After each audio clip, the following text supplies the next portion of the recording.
আজ ২৬শে জানুয়ারি। আজ আমাদের দেশের ৭৫তম প্রজাতন্ত্র দিবস। ১৫ই আগস্ট ১৯৪৭ সালে দীর্ঘ স্বাধীনতা আন্দোলনের ফলে ব্রিটিশ শাসন থেকে মুক্তি পায়। ১৫ই আগস্ট ১৯৪৭-এ ভারত স্বাধীন হলে দেশের নিজস্ব কোনো আইন কানুন ছিল। ১৯৫০ সালে এই দিনে ভারতীয় সংবিধান কার্যকারী হয়। ভারত একটি গণতান্ত্রিক রাষ্ট্রে পরিণত হয়। ভারতবর্ষ আবার সারা বিশ্বের কাছে স্বীকৃতি পেল ১৯৫০ সালে ২৬শে জানুয়ারি।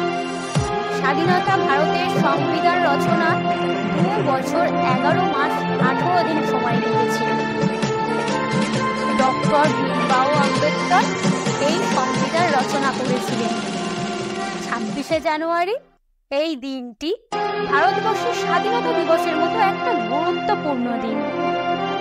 দেশের বীর সন্তান স্বাধীনতা সংগ্রামীদের আত্মত্যাগ বলিদানের ফসল হল ভারতের স্বাধীনতা। খুবই গুরুত্বপূর্ণ এই দিনটি প্রতিটি ভারতবাসীর কাছে।